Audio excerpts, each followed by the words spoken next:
Bem, começamos a falar, no sábado falamos sobre perdão, com o tema do filme A Cabana. Ontem nós começamos uma série de 3 mensagens, que é 70 vezes 7, a matemática do perdão. Começamos a falar ontem sobre a subtração da culpa. E aí eu quero lembrar vocês, como nós podemos, o que nós devemos fazer em relação à culpa.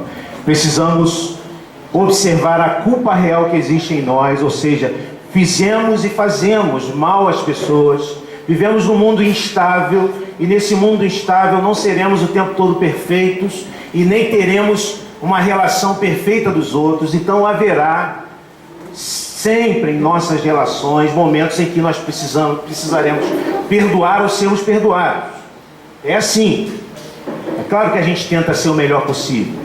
É claro que a gente está aqui justamente para a gente tentar ser o melhor possível, mas a verdade é que a gente vai errar e continuar errando, e nós vamos também ter isso das pessoas. Então, a culpa real, que é quando nós lesamos alguém de alguma maneira, nós precisamos reconhecer, e nós precisamos pedir perdão ao Senhor, e precisamos ir até aquela pessoa para pedir perdão a ela. Há culpas indevidas, que são aquelas culpas que surgem no nosso coração por causa de educação, uma educação muito difícil, muito rígida, que gera em nós esse perfeccionismo. Quem é perfeccionista aí? Perfeccionismo até um limite é bom, mas quando ele se torna um gerador de culpa indevida, ele é ruim, porque ele faz com que a gente se torne pessoas tristes. A todo tempo ficamos assim, nos questionando. E existe aquelas pessoas que nós precisamos perdoar. Existem aquelas pessoas que fizeram alguma coisa com a gente que precisam ser perdoadas. Hoje eu quero falar sobre a matemática do perdão. Quero lembrar o texto que é a base dessas mensagens, que é esse texto. Pedro pergunta a Jesus: Senhor, quantas vezes deverei perdoar meu irmão quando ele pecar contra mim? Até 7 vezes. Jesus respondeu: eu lhe digo, não até 7, mas 70 vezes 7. A questão aqui não é a quantidade. O perdão deve ser dado de maneira ilimitada. Eu queria citar o exemplo de um pastor em El Salvador, um país, se eu não me engano, ali na América Central, El Salvador. Guerrilheiros salvadorenhos viam esse pastor como inimigo do seu movimento e tentam matá-lo. O que acontece com esse pastor chamado Rafael é que ele é colocado num carro, esse carro é incendiado, e ele então consegue de maneira miraculosa se escapar desta tentativa de homicídio, e sai com muitas cicatrizes das queimaduras que sofreu por causa daquela tentativa de homicídio. Ele foge de El Salvador, e cada vez que ele olhava no espelho, ele via aquelas marcas lembravam a ele a crueldade daqueles homens. A crueldade daqueles homens, o ódio daqueles homens. À medida que o tempo foi passando, ele foi ouvindo uma voz dentro do coração dele dizendo assim: eles fizeram o mesmo comigo. Eles fizeram o mesmo comigo. Ele ouviu, o pastor Rafael ouviu o Salvador dizer, e na medida que Deus ministrava a vida daquele pastor, ele começou a ter uma visão diferente das suas cicatrizes. Ao invés daquelas cicatrizes servirem como uma lembrança da sua dor, elas tornaram-se um quadro do sacrifício do seu Salvador, Jesus. Então, com o tempo, ele pôde perdoar os seus carrascos. E à medida que o tempo foi passando, ele começou a visitar de novo o país, procurando um lugar para começar um novo trabalho. Como eu posso lidar com as ofensas? Como podemos lidar com as ofensas que vêm dos nossos inimigos? E nossos inimigos aqui, nós podemos abranger aquelas pessoas que nos ofendem, que nos oprimem, que nos aborrecem. Há momentos, por exemplo, na nossa família, que os nossos filhos podem se tornar os nossos inimigos à medida que eles nos veem assim. Há situações em que nós nos vemos desta maneira. Nós vimos ontem que perdoar, o que é perdoar? Perdoar é uma decisão na mente e coração que marca o início de um processo. Depois que contas são feitas, prejuízos são enumerados e culpados são apontados, ao invés de eu reivindicar a justiça, eu faço o quê? Em vez de eu reivindicar a justiça, o ofendido decide oferecer o perdão. Então o ofensor é liberado da dívida e o ofendido é liberto do veneno mortal da amargura. Isso é perdão, isso é perdoar.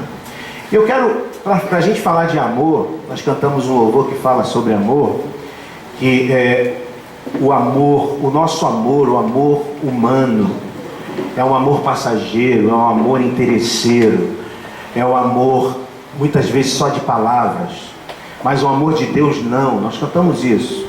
O amor de Deus é um amor do grego ágape, que é um amor, um amor sem interesse, um amor daquele que não só ama de palavras, mas que dá a sua própria vida, né? Como diz a palavra de Deus, né? Jesus é o Logos, que significa verbo ou palavra, mas é o Logos que se fez carne e habitou entre nós, como diz Paulo, como diz João no primeiro capítulo do seu Evangelho. Este amor que Deus nos convida a viver. E eu quero então usar um texto que está dentro do Sermão do Monte, que está lá em Mateus 5, dos versículos 38 em diante, e diz assim, presta bastante atenção. Jesus diz: vocês ouviram o que foi dito. O que foi dito foi isso: olho por olho e dente por dente. Mas eu lhes digo, lembra que eu falei quando Jesus fala, eu lhes digo, lá vem bomba, não resistam ao perverso. Se alguém, olha como vem bomba, se alguém o ferir na face direita, ofereça-lhe também a outra. Se alguém quiser processá-lo e tirar-lhe a túnica, deixe que leve também a capa. Se alguém o forçar a caminhar com ele 1 milha, vá com ele 2. Dê a quem lhe pede e não volte as costas àquele que deseja pedir-lhe algo emprestado. O que a lei diz aqui, que Jesus fala que a lei diz, o que, irmãos? Olho por olho e dente por dente. E o que Jesus diz? Não resistam ao perverso. Ele continua: vocês ouviram o que foi dito: ame o seu próximo e odeie o seu inimigo. Mas eu lhe digo: amem os seus inimigos e orem por aqueles que os perseguem, para que vocês venham a ser filhos de seu Pai que está nos céus, porque Ele faz raiar o seu sol sobre maus e bons e derrama chuva sobre justos e injustos. O que a lei diz, irmãos?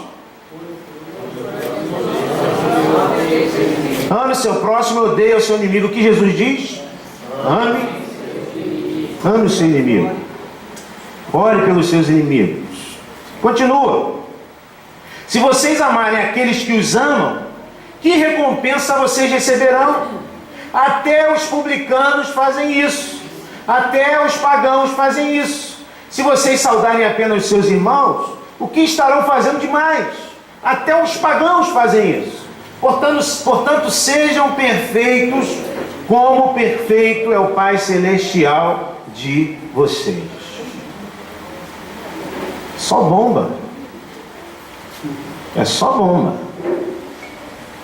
Eu quero falar sobre a adição do amor, mas para a gente falar sobre a adição do amor, eu queria começar a falar sobre essa questão da lex talionis. O que é lex talionis? A lei do talião. Essa lei que existia lá no Antigo Testamento. É uma lei que tem também outros povos, olho por olho, dente por dente. E surge então um questionamento em relação a essa questão da lei do talião. Se Deus é amor, por que Ele orientou os nossos antepassados a viverem a partir da lógica do lex talionis? Por que Jesus, então, lá no livro de Êxodo, lá na lei, no Antigo Testamento, ele coloca essa questão? Porque Deus estava ali tentando limitar a vingança. Êxodo 21, 23 a 25.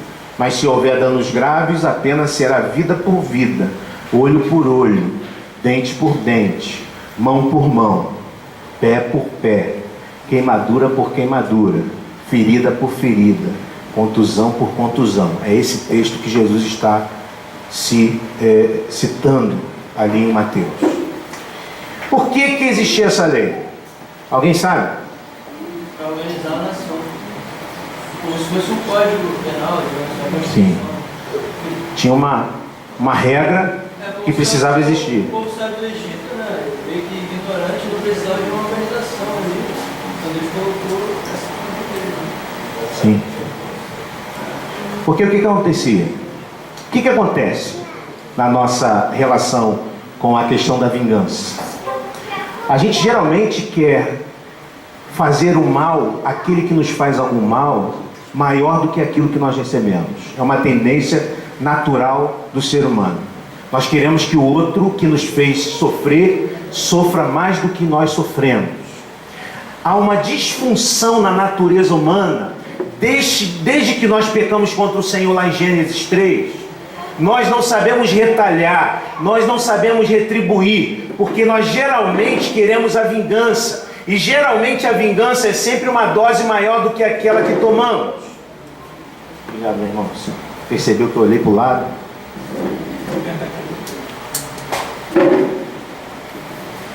Há um exemplo bíblico sobre isso. Conhece a história de Diná e Siquém? Sim. Diná era irmã de quem? Era filha de quem? Filha de Jacó. Tinha os 12 filhos de Jacó, das 12 tribos. Diná era uma mulher possivelmente formosa. E aí vem Siquém, um príncipe de um outro povo, e se encanta por Diná.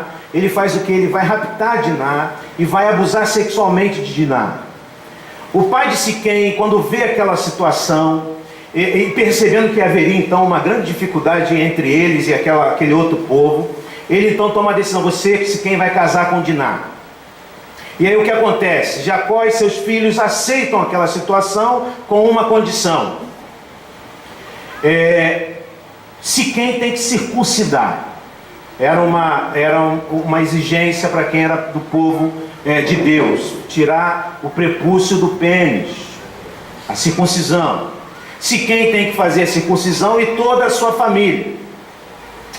O terceiro dia depois da circuncisão, onde a dor e a febre vinda da circuncisão era pior e deixava os homens vulneráveis, Simeão e Levi, 2 filhos de Jacó, irmãos de Diná, entraram no clã de Siquém e mataram todos os homens daquele clã. Vingança.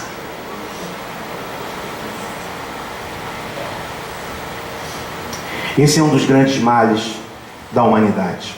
Para isso servia a lei do talião. A lei do talião tinha o objetivo: limitar a sede de vingança. Olho tem que ser por olho, mão tem que ser por mão.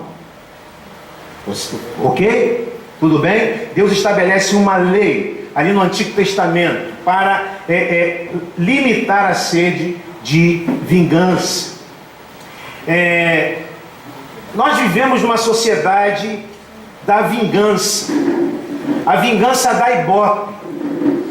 Já diria o escritor, se eu não me engano, pernambucano, Ariano Suassuna, ele dizia o seguinte: fácil de viver, difícil de escrever, difícil de viver, fácil de escrever. Por isso que as novelas, por exemplo, eu trouxe algumas aqui, vamos ver quem é noveleiro.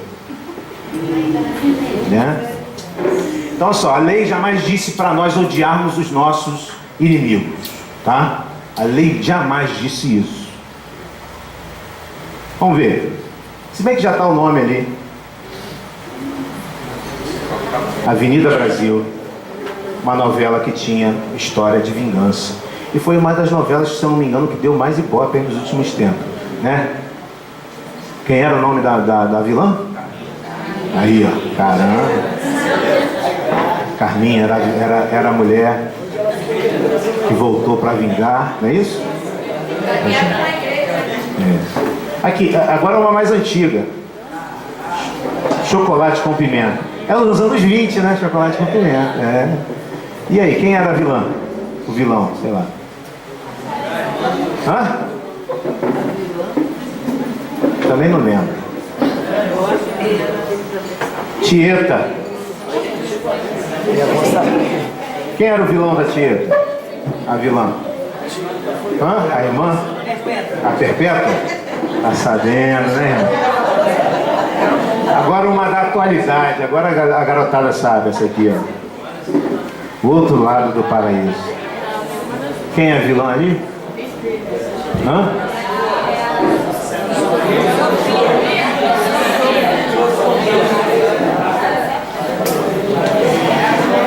Ou seja, nós vivemos numa cultura da vingança. A vingança da Ibope. E a novela da Cochicho. E a vingança da Ibope. Nós gostamos de filme de vingança. Nós gostamos de novela de vingança. E não são poucas as vezes que nós estamos torcendo para que aquele que deseja se vingar seja bem sucedido no seu intento, ou não. Ou eu vivo em outra cultura, ou eu sou uma criança que nasceu em outro planeta e portanto sou um alien. Não. O que a Bíblia fala sobre vingança? Aquela imagem ali é a imagem de um filme também, que tem vários filmes que falam sobre vingança. V de Vingança, o filme que fala de um homem que age com vingança em relação a um governo autoritário. A palavra de Deus é veemente contra a vingança. Já lá no Antigo Testamento, em Levítico 19:18, a palavra diz: não procurem vingança, nem guardem rancor contra alguém do seu povo, mas ame cada um o seu próximo como a si mesmo. Eu sou o Senhor. Mas de onde vem essa história que nós devíamos odiar os nossos inimigos?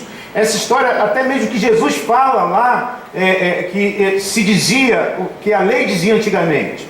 Não existe esse texto na Bíblia, que nós devemos odiar os nossos inimigos.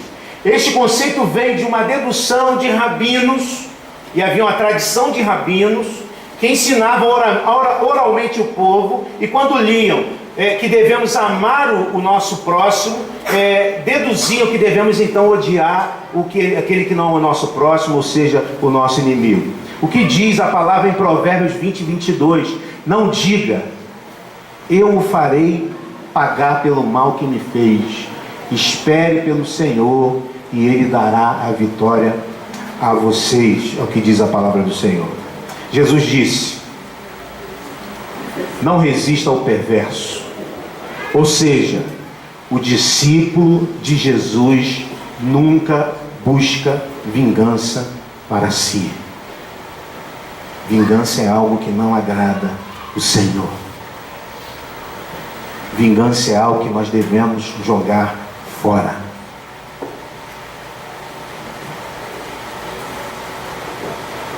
A partir do texto que nós lemos, e desse texto onde Jesus fala, vocês ouviram o que foi dito: ame o seu próximo e odeie o seu inimigo. Os rabinos disseram isso. Eu lhes digo: amem os seus inimigos e orem por aqueles que o perseguem. Eugene Peterson, um pastor norte-americano, num livro dele intitulado Crescendo com Seu Filho Adolescente, ele diz o seguinte: o perdão aceita a pessoa que pegou e inicia um movimento impetuoso de amor pelo pecador. O perdão inicia um movimento impetuoso de amor. E é justamente sobre este amor que Jesus nos ensina, sobre esta palavra que Jesus nos traz, que eu quero trazer algumas lições para vocês, entendendo que na adição do amor, Jesus nos convida primeiro, irmãos, a abrir mão do orgulho ferido. Como isso é difícil fazer, quando ele diz: mas eu lhes digo, não resistam ao perverso. Se alguém o ferir na face direita, ofereça-lhe também a outra face. Abrir mão do orgulho ferido. Abrir mão do direito de devolver. É muito difícil isso. Mas é o que Jesus está nos ensinando. Um grande exemplo disso é o pastor norte-americano Martin Luther King, que foi, durante a sua militância, tentando lutar contra a segregação racial nos Estados Unidos, foi esfaqueado, foi esmurrado, foi preso mais de 20 vezes injustamente por causa da sua luta contra o preconceito e contra a divisão racial que havia nos Estados Unidos. No entanto, na sua luta não havia amargura no coração, mas ele não deixou de lutar. Dar a outra face não é, e muita gente pensa assim, deixar de lutar não é ser passivo em relação às injustiças, mas é justamente lutar sem ódio, sem raiva no coração, sem amargura no coração.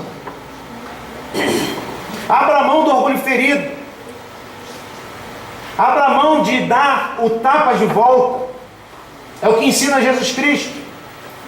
Jesus nos convida a uma nova atitude. Segundo lugar, uma nova atitude de desapego aos bens materiais. Ele diz: se alguém quiser processá-lo e tirar-lhe a túnica, deixe que ele leve também a capa. Essa capa era algo muito importante. A capa era algo que protegia as pessoas do frio. Havia até uma lei que dizia, na época de Jesus, que se estivesse frio, aquele que tivesse perdido a capa por causa de alguma dívida, ele tinha como buscar a sua capa para passar uma noite de frio e depois devolvê-la. O apego a bens materiais, e quanta gente, quantas famílias e quantas pessoas estão em conflito com as outras por causa dos bens materiais. Bens materiais têm gerado conflitos irreconciliáveis. Todos os dias nós vemos notícias como essa na televisão, no jornal. Mulher é presa, suspeita de mandar matar o irmão por causa de herança em Campo Norte. Todos os dias nós vemos notícias como essa. Algum tempo atrás, eu lembro, na Barra da Tijuca, um homem perdeu a sua fortuna, o seu dinheiro, falido, e porque perdeu tudo que tinha, ele se matou, matou sua mulher e matou seus filhos. Pastor, sim, eu conheci ele, trabalhou comigo na TIM. Pois é. Eu conheci ele. Pessoas que se apegam tanto ao dinheiro que o dinheiro se torna um ídolo. Porque dinheiro não é uma coisa. Se eu botar essa caneta aqui, caneta não, se eu botar esse copinho aqui e dizer: quem pegar primeiro é dona do copo, provavelmente você não vai se levantar daí. Mas se eu colocar uma nota de R$100,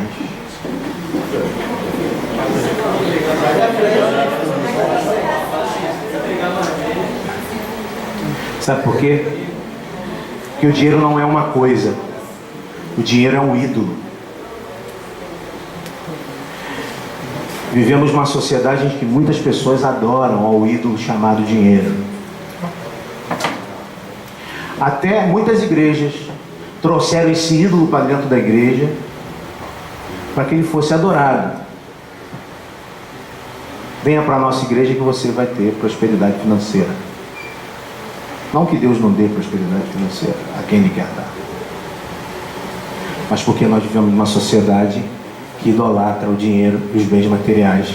E muita gente briga por causa de dinheiro. Então, desapegue-se de bens materiais, é o que ensina Jesus Cristo.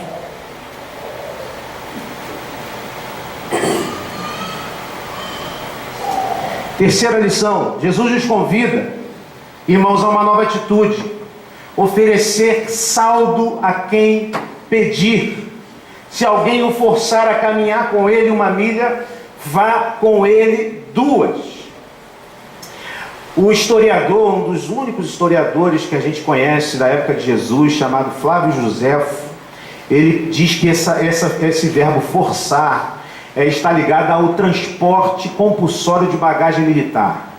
Os militares romanos que viam um judeu e que tivessem que caminhar um grande espaço, uma grande distância, ele tinha o direito de exigir que um judeu carregasse a sua bagagem por uma milha. E lembre-se que o soldado romano, para muitos judeus, era odiado por muitos judeus. Mas os judeus tinham que cumprir aquilo, senão ia para a cadeia. Jesus está dizendo o seguinte: se teu inimigo te pede para você caminhar uma milha, você caminha com ele 2.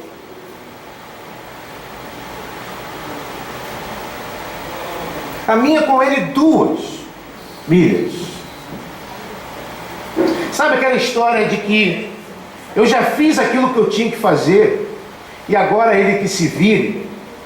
Sabe aquela história de eu já fui até onde dava para eu ir, ou até onde eu devia ir, ou até onde o outro tem direito que eu vá, e o restante ele que se vire? Sabe aquele filho que a gente desistiu porque a gente acha que já caminhou a primeira milha e a gente diz ele que se vire? Sabe aquele amigo que a gente desistiu porque a gente caminhou alguma coisa, algum caminho com ele, mas ele me pede a caminhar na segunda milha e a gente desistiu e a gente diz ele que se dane, ela que se dane? Jesus está dizendo: caminha segunda milha.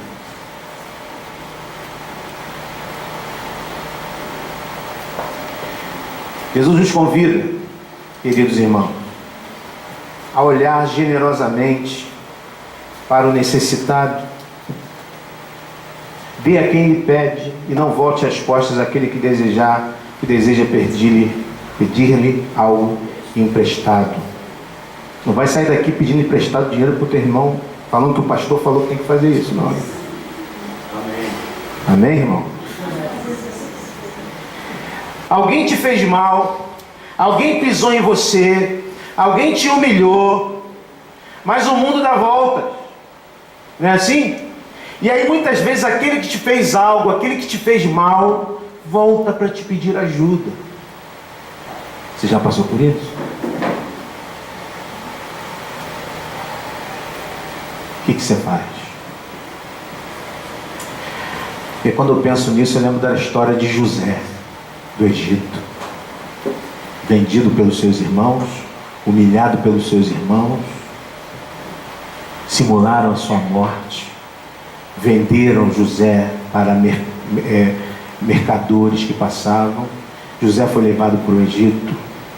José se tornou um funcionário de um grande homem do Egito, Potifar. Ali foi acusado injustamente, foi levado para a prisão. Chegando na prisão, ele passou um bom tempo ali, um amigo de prisão, ele desvendou alguns sonhos, e um amigo de prisão que saiu disse: eu vou lembrar de você. Não lembrou imediatamente. Alguns anos se passaram, Faraó teve um sonho, e aquele homem se lembrou de José. Tem lá na prisão um jovem que é bom nisso, chama ele. A gente sabe a história, ele desvendou o sonho e se tornou governador do Egito. Sua família, seus irmãos que haviam tramado contra ele, haviam trazido aquela dificuldade à vida de José, vão ao Egito pedir comida e pedir abrigo num momento de seca e de fome no mundo inteiro. Ficam com medo e pensam assim: quando nosso pai Jacó morrer, José vai se vingar da gente. E quando Jacó morre, eles vão até José, cheios de medo no seu coração, pensando: José vai se vingar de nós. E José então responde, está lá em Gênesis 50, 19 e 20: não tenham medo, estaria eu no lugar de Deus? Vocês planejaram o mal contra mim, mas Deus o tornou em bem, para que hoje fosse preservada a vida de muitos.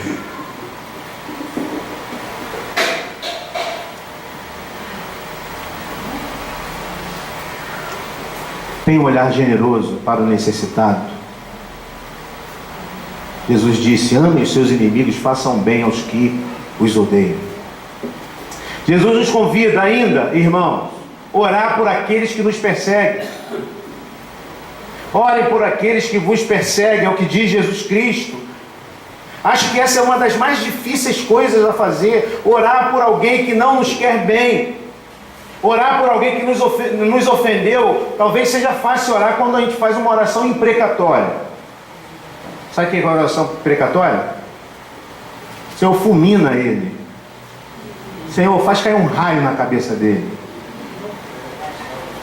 Senhor, extermina ele e a descendência dele. A gente faz oração imprecatória. Jesus está dizendo o seguinte: orem por seus inimigos. Peça que Deus os abençoe. Peça que eles sejam transformados. Orem pelos seus governantes. Peça que Deus os abençoe. Peça que eles sejam abençoados. Orem pelos seus inimigos. Você ora pelos seus inimigos? Você ora pelos seus governantes? Você orava pela Dilma? Você ora pelo Temer? Você orava pelo Sérgio Cabral? Pedindo que Deus abençoe ele? Pedindo que Deus transforme o coração dele? Difícil, né? Quem está sem receber, quem é funcionário público do estado ou do município, está sem receber, orar pelo pezão, é difícil. Jesus nos convida a saudar aqueles que não são queridos. Se vocês saudarem apenas os seus irmãos, o que farão? O que estarão fazendo demais? Até os pagãos fazem isso. Importante entender que a saudação na cultura de Jesus não é aquela saudação: opa, bom dia, e aí, beleza? Não. Se desejava Shalom Adonai, né? Tudo te vá bem, né? Muitas bênçãos para a sua vida. As pessoas chegavam, se abraçavam e se beijavam. Os homens também se beijavam e desejavam Shalom Adonai. Mas ao inimigo, Jesus está ensinando: abençoe aquele que te fez mal, isso vai voltar para você. É o que ensina Jesus Cristo. E a pergunta que eu faço é: nós temos tido essa postura diante daqueles que nos ofendem? Nós temos tido essa postura diante daqueles que são e consideramos os nossos inimigos? Nós temos sido cristãos que cantam: Senhor, estou rendido diante da tua presença, porque eu quero fazer a tua vontade. E quando a gente sai da igreja, o que a gente faz quando a gente encontra alguém que talvez nos tenha ofendido, alguém que talvez nos tenha causado algum dano? O que nós temos feito? A pergunta é esta. Porque, gente, nós somos hoje possivelmente 50 milhões de evangélicos no Brasil. E a pergunta que a gente precisa se fazer é: que diferença nós temos feito nesta nação? Talvez nós não estejamos fazendo diferença, porque na verdade nós somos simplesmente, boa parte de nós somos religiosos. Vamos à igreja, cantamos, vamos à igreja, participamos, vamos ao retiro de carnaval, ao acampamento, ficamos lá, nos alegramos, é tão bom, sentimos a presença do Senhor, mas quando vem o dia a dia, quando voltamos para a nossa realidade, quando voltamos para o nosso trabalho, para a nossa escola, quando lidamos com as questões mais difíceis da nossa vida, nós nos esquecemos dos ensinamentos de Jesus, nós seguimos a nossa própria tendência natural: vingança. Vingança.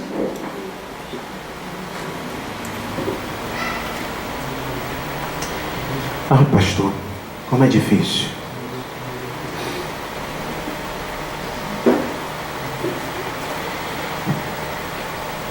Qual é o nosso exemplo? Romanos 5,10. John Stott, citando: foi enquanto ainda éramos inimigos que Cristo morreu por nós, para nos reconciliar com Deus. O exemplo é Cristo. Quando nós éramos inimigos dele, ele morreu por nós e nos reconciliou consigo mesmo. O nosso modelo é Cristo. Nosso padrão é Cristo. Não é o Cristiano Ronaldo. Não é o ator. Não é o guru. Não é o escritor PhD que escreve maravilhas na área acadêmica que eu estudo. Não. O nosso modelo, o nosso padrão, o nosso paradigma é Jesus. E Jesus, quando nós ainda éramos seus inimigos, morreu na cruz por nós, para nos dar vida.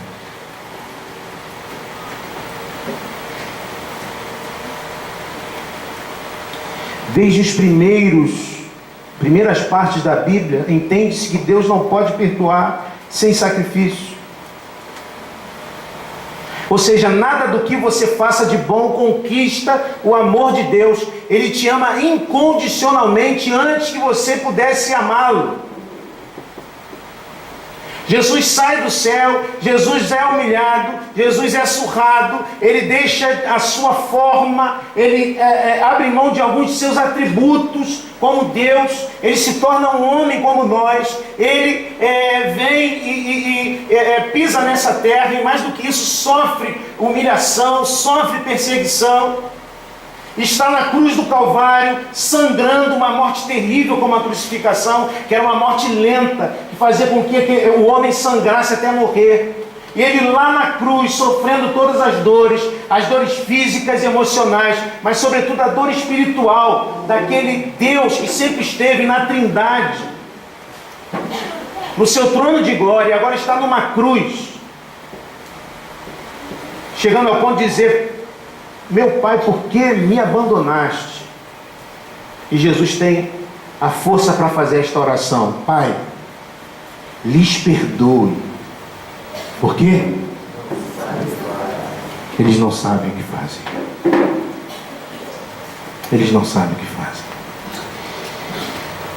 Nosso desafio, irmãos, é amar. Porque você pode pensar: mas que recompensa há nisso? Que recompensa há em amar, em perdoar quem me ofendeu? Que recompensa há nisso? Eu quero lembrar para você: perdoar nos liberta da masmorra do ódio. Perdoar nos liberta do veneno mortal da amargura. E perdoar abre espaço para acolher o amor de Deus em nossa vida. E a pergunta que eu te faço, meu irmão, minha irmã, nessa noite: eu tenho um videozinho que eu queria passar. Que atitude você tem tido diante dos seus inimigos? Que atitude você tem tido diante daqueles que te ofenderam? O pastor César estava falando aqui. Pode acontecer que, né? A gente vive num mundo disfuncional. A gente fala coisa que o outro não gosta, o outro fala coisa que a gente não gosta. A gente tem atitude que o outro não gosta, ainda mais assim, dormindo junto, indo no banheiro tomando banho junto, esperando o outro tomar banho para entrar. O outro já ficou ali. Não, eu não. É o Mateus, né, Mateus? Grande quantidade de sangue que ele precisa. Eu não tomo banho contigo não, bravo. E nós vivemos num mundo disfuncional onde acontecem coisas assim, e nós não estamos livres de passar por isso. Mas o que a palavra de Deus nos ensina: procure ser irmão. Procure ser irmão. Eu quero passar um vídeo. O vídeo é um pouquinho, acho que ele tem 7 minutos. Um pouquinho longo. Se você estiver com sono, dá uma acordada aí. Esse vídeo me emocionou quando eu vi pela primeira vez. Me emocionou quando eu vi pela segunda vez. E me emocionou quando eu vi pela terceira vez. O exemplo de uma menina, 15 anos, uma norte-coreana. Eu quero que você olhe esse vídeo, que você perceba bem como o coração dessa menina foi transformado por Jesus Cristo, e como essa graça nos capacita a amar o próximo da maneira como Jesus nos ensinou ali. Quando você diz: não consigo amar assim, eu te exorto a pedir: Senhor, com a tua graça, enche o meu coração para que eu possa amar desta maneira. Vamos ver?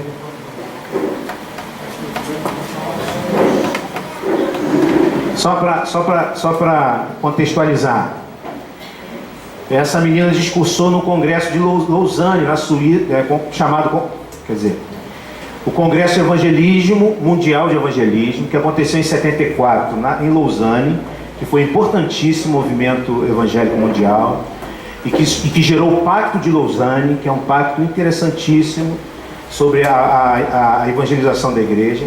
Em 2010 houve o segundo Congresso Mundial, e essa menina então discursou nesse segundo Congresso Mundial. Vamos dar uma olhada. Tem som, tá, gente?